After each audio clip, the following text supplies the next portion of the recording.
So a very warm welcome to you all, and thanks for joining us for the first lecture of this series of Building a Business. I'm Natalie from the Entrepreneurship Centre, and also my colleagues Claire and Katie, who are registering you all, are out in the entrance hall at the moment, but we'll be here each week. So if you have any questions about the programme itself, or have any other questions about the Entrepreneurship Centre in general, please do come and see one of us, and we'll hope to answer any questions that you have. So just before I introduce the speaker each week, I'm just going to flag a couple of events that you might be interested in also attending. So this week there is the Merge conference, which is all about social impact. So if you're interested in that side, there are some flyers outside, and we'll be at the drinks reception, so please do pick one up and register your attendance for that if you're interested. So that's in November.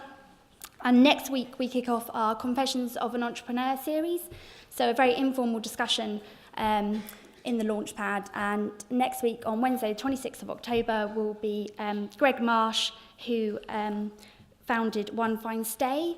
So he's recently stepped down as CEO and will be joining us to discuss his journey and himself being an entrepreneur. Last reminder just of next week. So Maria Nicolou will be joining us to talk about the business model canvas. And so be some takeaway tools for you to use. So if you've got an idea and you want to start developing it, that'll be a really good lecture for you to attend. I was going to introduce, Leah, yes. I'm just going to introduce my colleague Leah. So Leah works on the portal, the entrepreneurship portal. So she's just going to give you a quick intro to that, and then I will be back.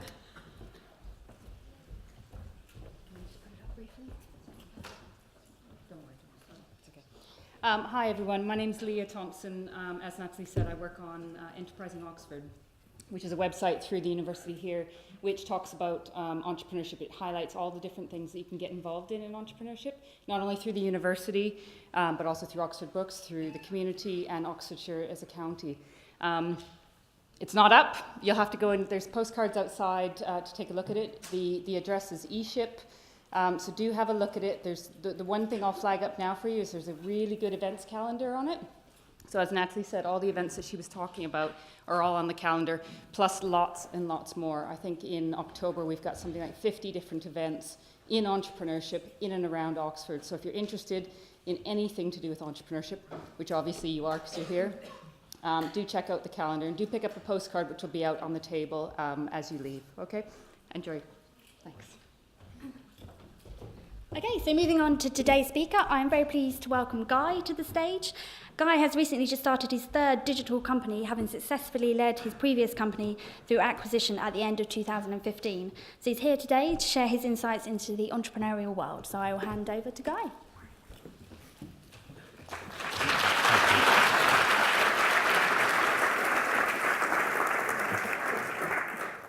Thank you, Natalie, and thank you everyone for coming out tonight. Natalie mentioned that there's a series about sort of confessions of an entrepreneur, and I suppose this could be classed as the first in that series.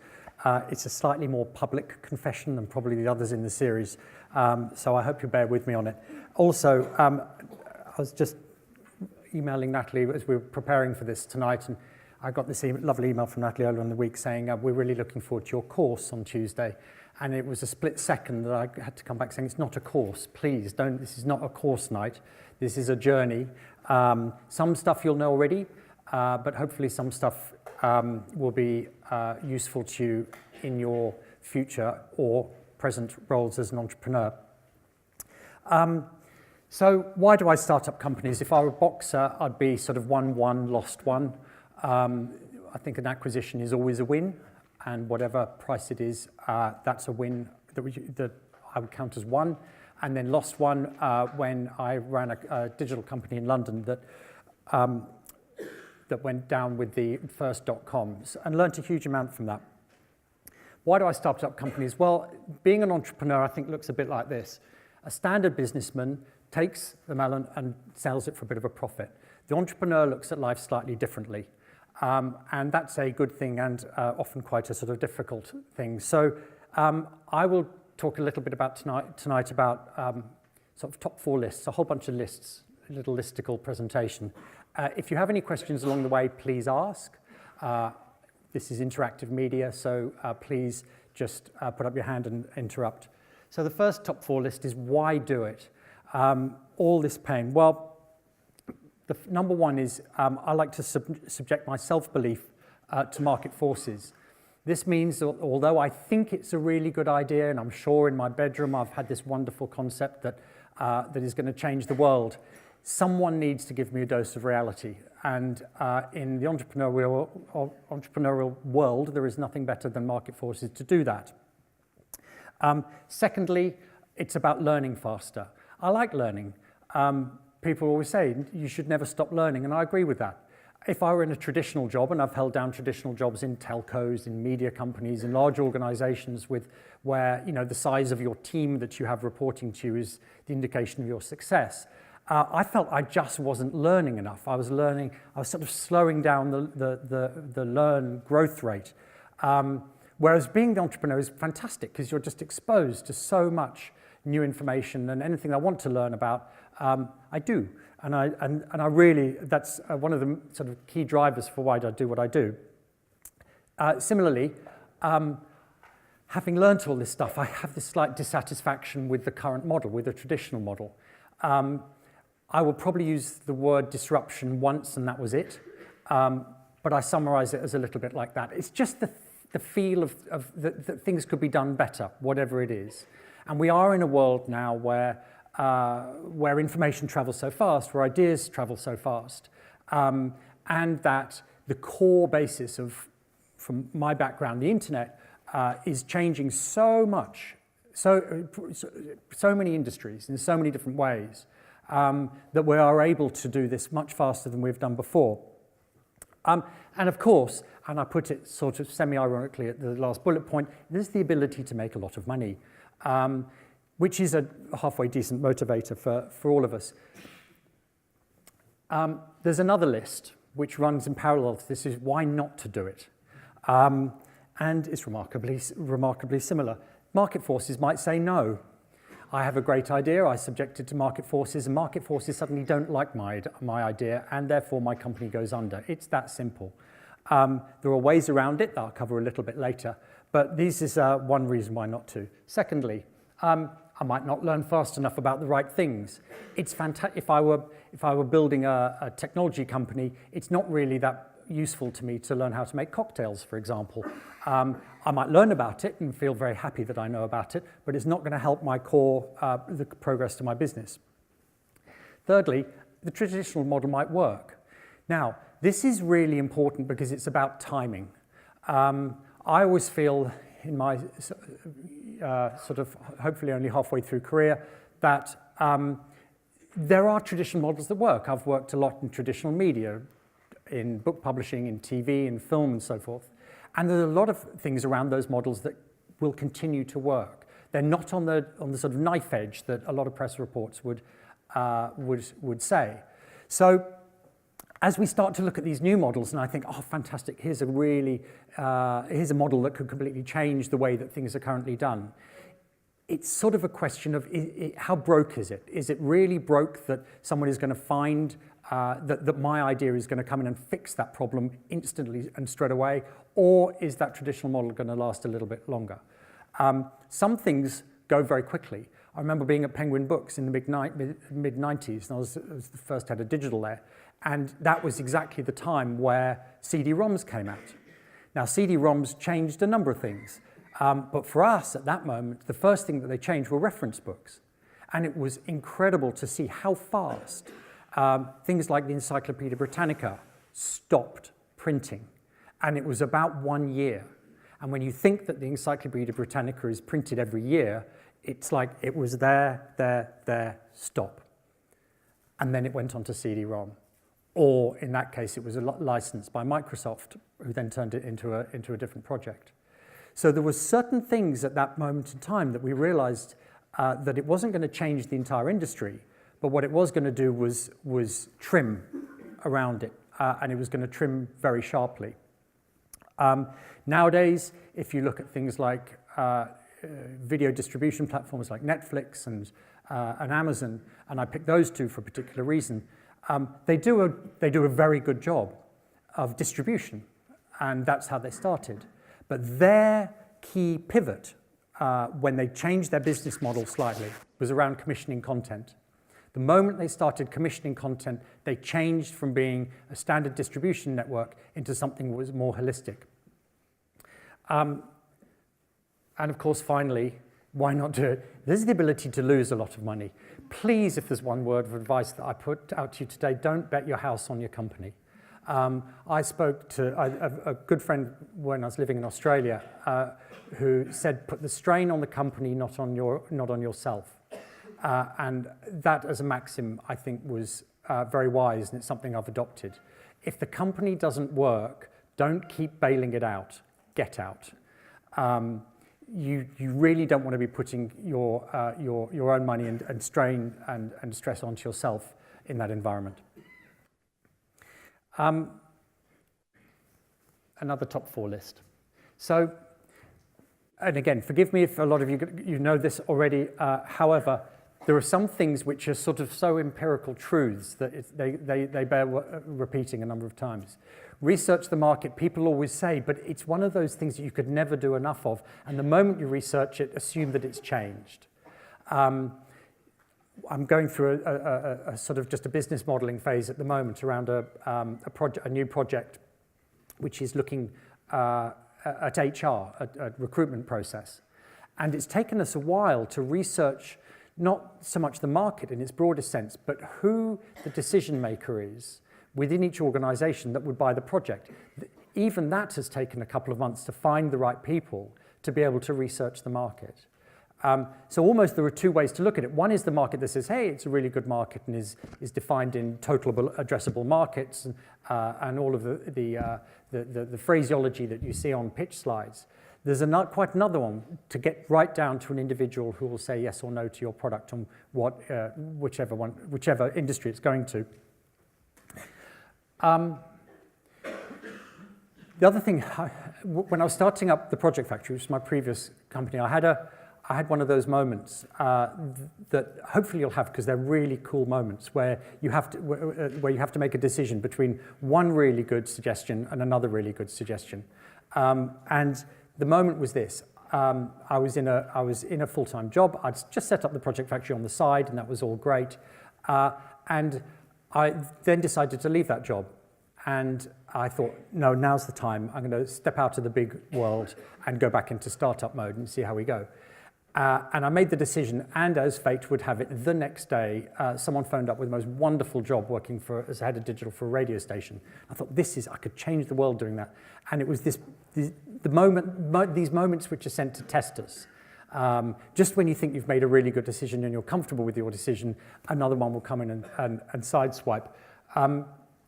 And what made me choose the startup over that was that we had a foundation client.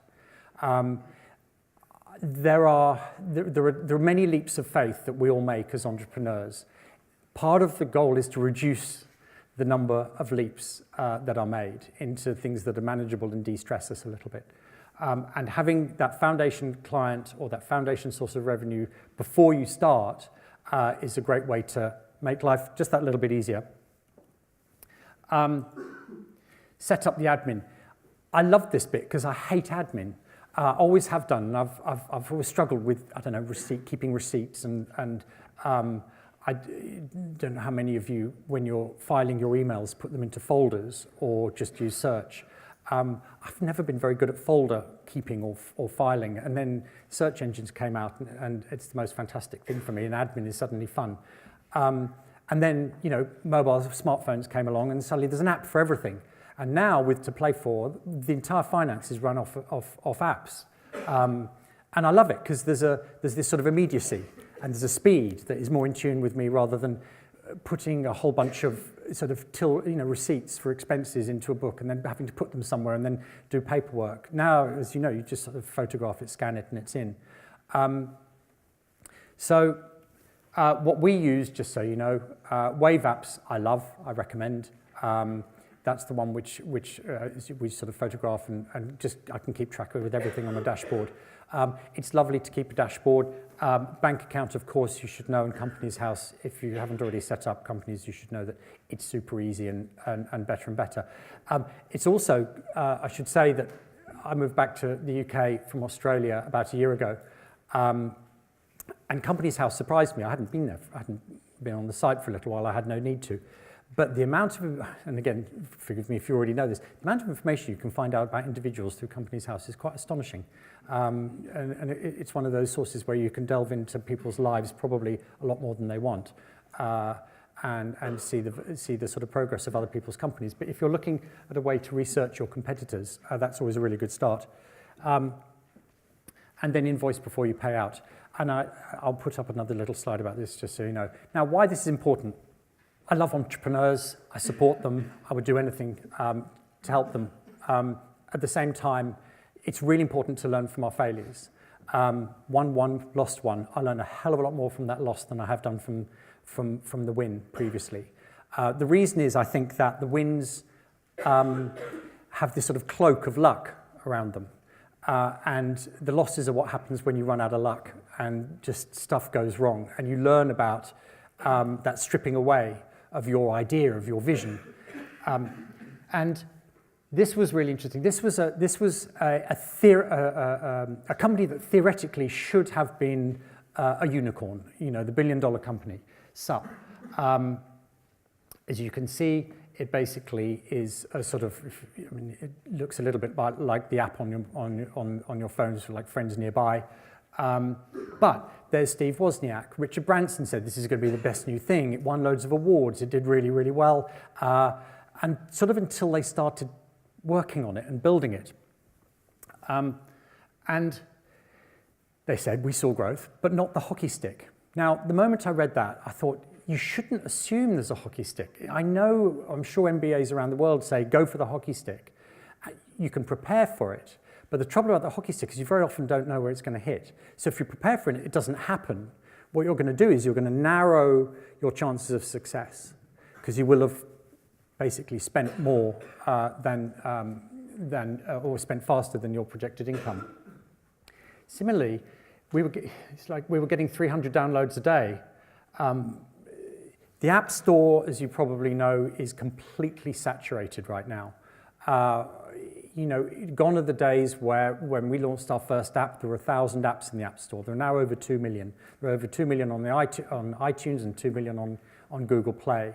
It's very difficult to get that shelf space.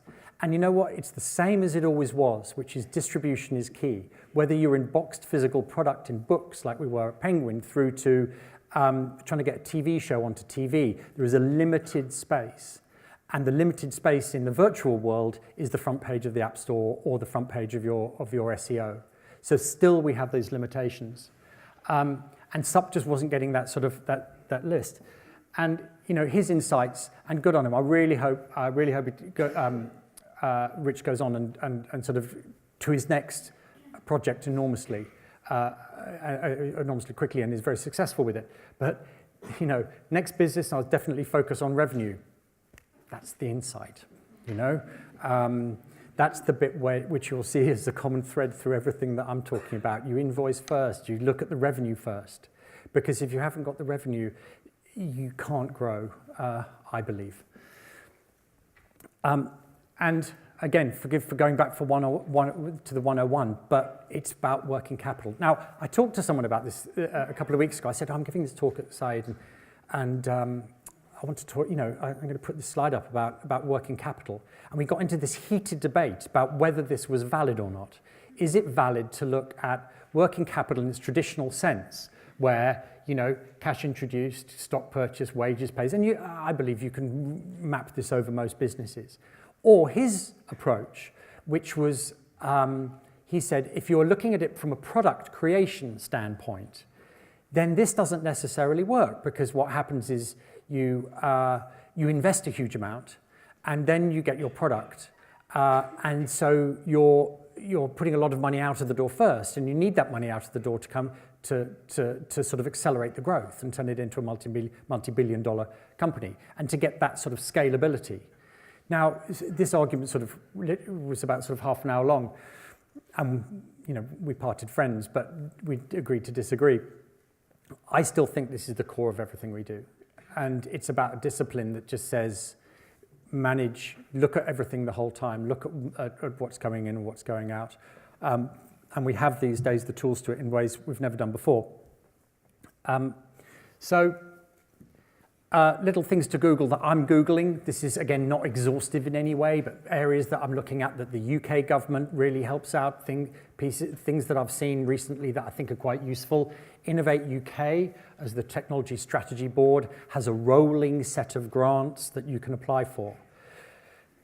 KTN, Knowledge Transfer Network, again, is a great source of events, knowledge base, introductions. They exist and they're funded by the government to promote entrepreneurialism and to start new companies. That's what their job is. So if you can get on that train with them, one can accelerate. A quick word on Innovate, though. When you go through that funding process, has anyone, just as a quick show, has anyone put in a grant for Innovate UK here yet? Yes. Okay, great. They're long, aren't they? It's a big piece of work. I tend to budget, no, long, short, long, yes, good. Sorry, there was a shake of the head. I was like, yes. It is, I budget about 6 weeks, pretty much full time, to do a funding application. And that funding application might only be for about sort of 40 or 50,000 pounds. So you start to think, well, where's the return on that? I think there are two returns. One is the gamble that you might get your money in. And hey, it's grant money. Some people call it free money. I call it grant money, just because I think it's disrespectful. But the other thing it does is it challenges your idea and it pushes it through this process that they have of business modeling, of describing it in your one line, one paragraph, one page, in cash flow forecasting it, and above all, it queries your marketing strategy. It's the bit that I always spend the most time on, is filling out that section about what the marketing strategy is for the product. So even if every time I've put in for this, and again, you win some, you lose some, you lose most of them probably. The process of going through the application is insanely valuable. Business plan, templates, investment decks, you can photograph this. No, the slides will all be available, or I'll tweet about this later. R&D tax rebates you should know about. Of course, again, factor it into that working capital and time it right. And the Special Enterprise Initiative Scheme and Enterprise Initiative Schemes, again, you should know about already. They're a great way to get investment, and along with Canada and very few other countries, and the US to a certain extent, they're just things which are brilliantly well worth doing to accelerate your company if you want investment for it. And the first course I ever took was a finance for non-financial managers. My degree is in Spanish and philosophy. Theoretically, on paper, I should have no hope in this world at all. But I think my boss at Penguin realized that and sent me on 2 finance for non-financial managers. Hey, it's okay to fail, the first course. So these sorts of areas, they're refreshers, they're good things, and the world changes. Theoretically then, hey, we've all started our business and it's going really good, and this is what your business growth looks like. But it doesn't. It looks like this. And these are the rapids. But let's talk a little bit about roller coasters. This is the roller coaster. You'd think this is a traditional roller coaster that your business might go up and down, except that's a traditional businessman's roller coaster. The entrepreneur's roller coaster looks like that. We are spanning universes in nanoseconds through portals that we never even thought existed. And how to explain that to mothers, fathers, parents, siblings is impossible. I work in what I think is digital media. It's the internet. Probably a lot of you work there. I've developed games. My dad thinks I fix printers.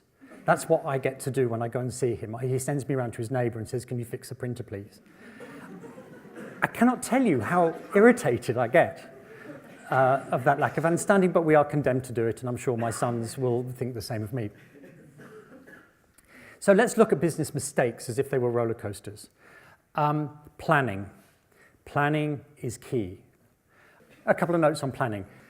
I had when I was working for a digital transformation project, we had a writing up on a whiteboard that said, "Never assume they know what you are talking about." I leave that up. Please write it down. Put it on your own whiteboards. Never assume they know what you're talking about, because usually they don't. My dad certainly doesn't. Scalable. Everyone says scalability in revenue is fantastic. Scalability in product is equally important. And when you think about your user's experience, plan for one as a conversation, and then what happens if it's suddenly 1 million, like a second later? Many people fail when they get to that 1 million. There are carcasses along the roadside of growth that one can count on easily on this. Run hypotheticals 24/7. You'll be doing this already, don't worry. It'll be in your sleep. The last thing that you go through before you fall asleep will be running a hypothetical, and the first thing that you wake up with is thinking, where's my business at? Those are the hypotheticals, but you keep them going because you'll spot the mistakes there. And take your customers and staff along with you on the journey. Let them be involved. You are the figurehead, but you are also part of the family, and you need to tell people how you're going. But interactivity is great. Carefully. My techniques, which are sort of between us and the guy with the video camera at the back, tell them what they're just about to know, your customers. It's the old management consultancy description. You know, you're telling them, they're paying you to tell them stuff you already know, just in a slightly different way. As the definition of management consultancy, it's the same thing with customers. If you try and present to them a vision that they don't understand, and you haven't taken them on the journey with, they won't understand it, they won't see the value, they won't buy it. Try and imagine with your today language, going back 3 years, only 3 years, and describing what the world is like now to someone 3 years ago. Just as an exercise. It hurts when you do it, but you will find, if you do it right, that they probably won't understand what you're talking about. So learn their language, and many others. Like I said, one of the best pieces of fortune I had was learning Spanish and French and a little bit of Russian, because it teaches you to look at perspectives from other people's standpoint. 10% rule you're probably familiar with from Google, which is that 10% of your time goes into innovation. I'm going to put that up there as a think about it. I'm not sure about 10% because it feels like you're quantifying how you innovate. And it's a bit like saying, like putting a sort of percentage around the probability of falling in love. You know, your probability of falling in love is 15%. It doesn't work like that. And I have my slight concerns about putting a number like 10% on there. And the toughest bit, hire slowly, fire fast. If you're in an environment where your cash flow is starting to drop and you've got too many people, cut fast and cut deep. And it's the toughest bit of being the entrepreneur. And hire slowly, you know. And I've had to do it a number of times and I hate it every time, but it's the way to keep the company afloat. Needless to say, everything I've just said is in an ideal world, but there's a level of unpredictability that hits us the whole time, God knows with Brexit. Always watch your cash flow. Again, let's bring it back. I love the fact that I can look at it on a dashboard now. In the early days, it would take a while, to work out the cash flows, but to have that dashboard is so vital. A budget is a budget and a forecast is a forecast. It took me a while to work this out, funnily enough, but the budget is what's locked and the forecast is what is flexible. On this basis, there are a lot of people who say, what's the point in doing a budget anyway? Because you're going to throw it out and reforecast the whole time. And there's an element of me that agrees with that sort of as a philosophical premise. The danger of it is that you lose sight of the original goal. So I see the two as a bit of sort of yin-yang to combat unpredictability. Avoid surprises, but don't hide them. There will always be surprises. The worst thing, what surprises are, is they're like these sorts of exploding mushrooms. If you spot one, you can see it, you can stop and you go, oh, that's a surprise, that's going to happen. You can tell everybody about it, and then it stops being a surprise. But if you leave it and you don't tell any about it, it'll explode. And then everyone says, well, why didn't you tell me about it earlier? But it's that bit in us that says, oh, this looks a bit dangerous, let's step away. It's really important to acknowledge those, again, as I think almost as a life maxim. And then really never assume anything. And I tell my kids this, I tell everyone, never make assumptions. I'm sure as one's, as you're putting in the business plans, they say, well, what's the assumptions about this? There should be no assumptions, because they are the things which will come back and bite. And you'll see it in the excuses. Oh, I just assumed that, someone would tell me, or someone would tell you, or that something. Avoid assumptions. And there is a supreme value of failures. And again, I sort of covered this a little bit before, but we learn from success how things are good, but we never quite know that how thick that veneer of luck is in creating that success. But failure is the thing which will give us all enormous results. And I love the way that, that entrepreneurs handle it. I wish the UK would be a little bit more almost, I don't know what the word is, it would allow failure and see it for its value that it is. I very rarely hire people who haven't already done something or had a scar or, from business. It's valuable. But above all, we're going through this day in, day out. It's about motivation. Create a new reality. That's what we do. That's what we like. We are sculptors in business. We make our own, versions of reality as we want them, but be realistic. Because ultimately someone else needs to subscribe to our vision of how reality fits as well. Trust your gut. If it feels wrong, it probably is.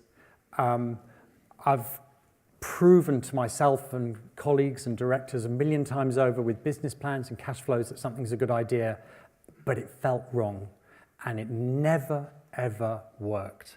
There's something that we have innate in us that we can sort of pick that. The flip side to that is if it feels really right, it probably is. Pivot, you probably all know about this. There is a 3-pivot rule, which is not often mentioned, but some people say that a business needs to pivot 3 times before it makes its big, its sort of really big success. ODO, The Point, Game Never Ending, Bourbon, any of those ring bells? Anyone heard of those? No, they were in order: Twitter, Groupon, Flickr, and Instagram. They were the first names of those companies. All of those pivoted into something else or out of something else. And there are stories behind each of those pivots. So again, it's about that failure. It's about looking at that and thinking, okay, I've learned that. How do I change? How do I change direction in one of those 3-dimensional roller coasters?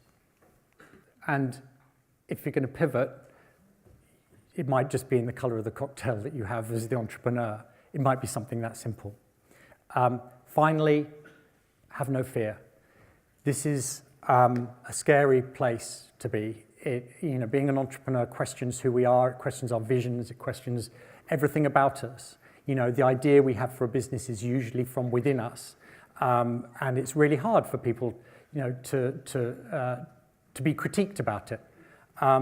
But fear is what leads to the strain and the stress of businesses.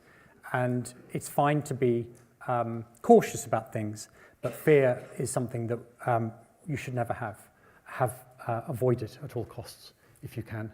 And again, finally, in this roller coaster of business, leap the dips. The dips can bring you down. Try and smooth the curve, but if you see a dip coming, leap over it. This Leap the Dips is actually the very first roller coaster in the US. And I sort of like that. I like the fact that there was this sort of the entrepreneurialism that comes out of the US. Also is the name of the very first roller coaster we had. And at the risk of being too US-centric, our local boy, Winston Churchill, a quick quote from him, to prove is to change and to perfect is to change often. We will always be changing. Please, if you have questions, you can ask now, or feel free to contact me on Twitter or sort of any other way. We're all online at any point. But if you have questions now, just stick up your hand. Thank you.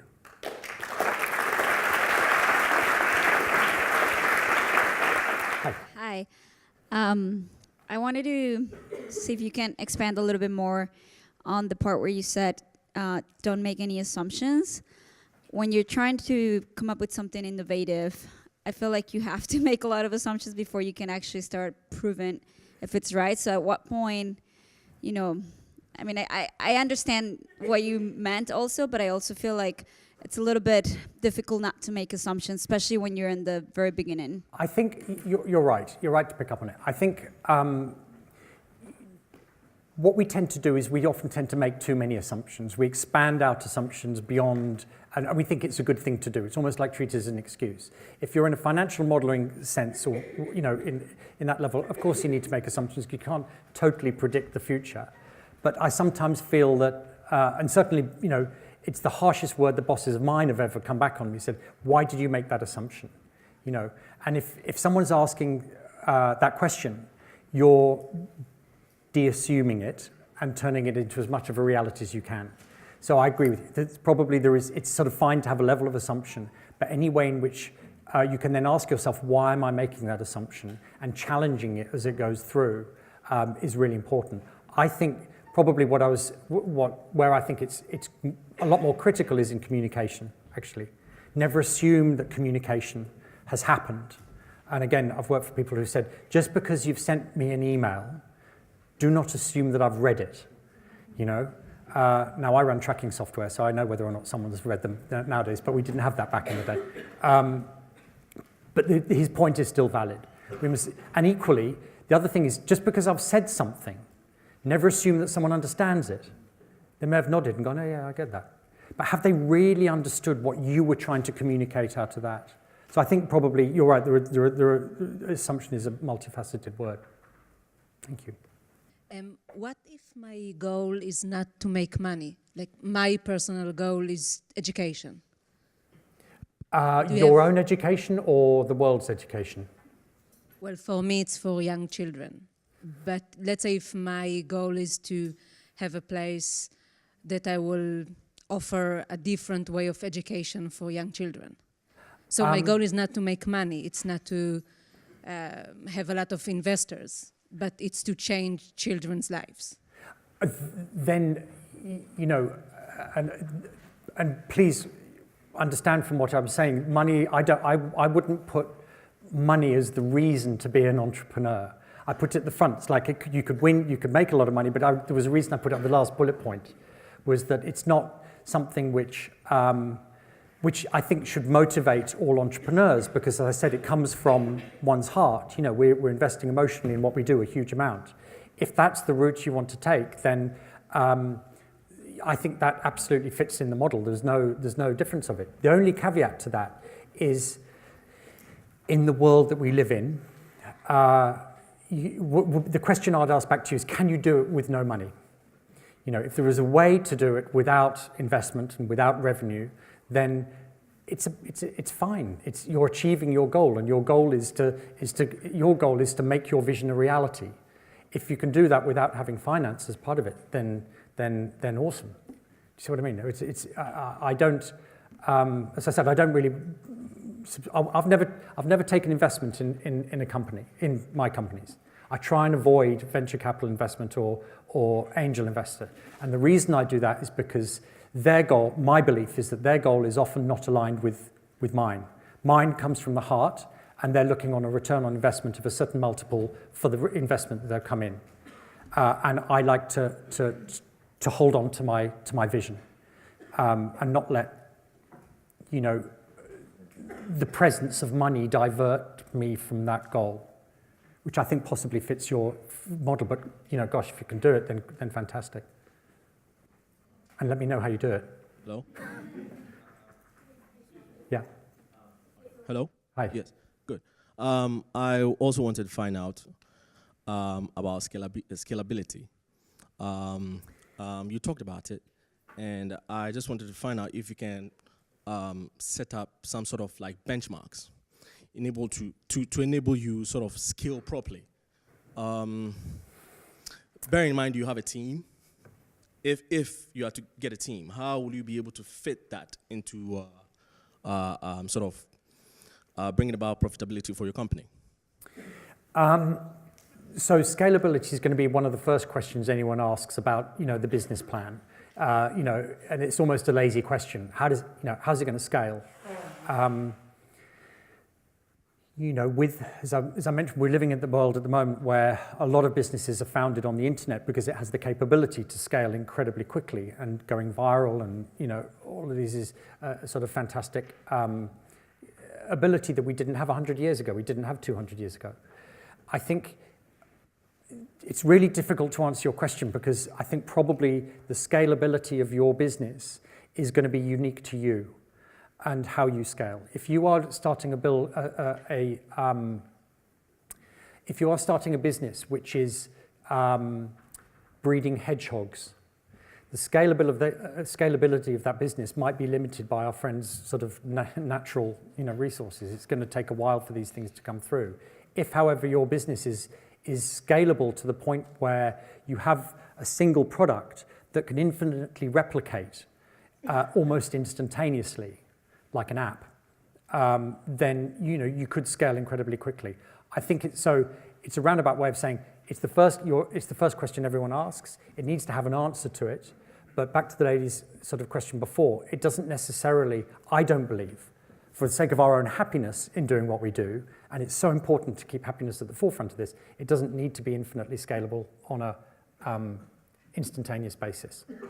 I know that sounds radical because everyone's going to say it's got to be there, but I like the craft of what I do, and often what I do takes time, and I would rather do that than you know, the pursuit of crazy scale. Hi, Guy. Hi. So when you were starting out, how did you balance getting advice on your ideas with protecting your intellectual property of those ideas? Oh man, yeah. I have a slightly unique answer to that, which is going to sound weird, which is that I realized probably when I was about 24 that I remember it, that the way I think is about 18 months to 24 months ahead of the market. And I thought, hey, that's cool. You know, I can see the future. But that's not how the universe operates. And in fact, I tested it at that time, and I thought, what I'm going to do, because what I realized that being ahead of the market, you know that exercise I told you about earlier about giving 3 years behind? If you're 18 months to 24 months ahead of the market, you're always that bit. That's what, you know, it's the ball and chain that we have. I can't seem to be in the moment sometimes. And I did a test of it. We built in 1997, we built a massively multiplayer online role-playing game, MMORPG, that I knew was going to take 2 years. And I did it with 2 people because I thought that we can slow down and we can hit the market at the right time. Even when we launched, we were 2 years ahead of the market. So I find actually that it's a roundabout way of saying I'm not enormously worried about the intellectual property and the work that we have because I know I've got a little bit of defensibility. And ultimately, I think that's what it comes down to, is how defensible is your IP. You can spend a lot of time, and responsibility would say, protecting IP through legal means and patents and all sorts of bits and pieces. But actually, to get it out there and to move really fast and have your vision, you will be more defensible from your competitors than anything else. Thanks for your presentation. You mentioned the phrase fire fast. So how do you reduce, how do you deal with the loss of morale that the team goes through when they see their coworkers or one of their coworkers made redundant? That's the toughest piece. It's the toughest piece because if you've had, if you have a company, they're your friends, they're your family, but equally you have to be truthful to them, and you have to, what you're building is building from your heart, and you have to be true to it. Rich from SUP went, I think, too far. He said, my company was my girlfriend and my sort of sister and everything like this, and took it really too personally. It's not. It's a company. And I think if you go, my advice would be, on a long term, and I've got a new employee, Ben, who's just here, so he's going to hear this as well. I'm very open with stuff, is when people come in to your company, explain the risks. Be honest. Say, this is what we're doing. Here's our vision. Take them on the journey. Because if you promise the world and then the world falls apart, it's crushing and they will lose friends. If you tell them on the outset, here's our journey, here's the roadmap we're going to get to, there may be trouble ahead, you know? Then I think if you do have to make the cuts, it makes things. I had to cut about 20% of my workforce from a very small team of 12 people. They're still really good friends, and they always will be, because we had that bond, and you explain it. But I think honesty up front and constant communication is the way to explain these situations. But you have to do it. You have to do it. If you think you've got to cut, you've probably got about a week left in your cash flow to cut. I mean, I don't want to, please don't quote me on that week thing, but when it was advice I took and I realized that we had to do it very quickly. It was not nice. I don't want to end on such a negative note. That was horrific. It's really good, but these are tough times, and we bond because of it. Thank you all. Thank you.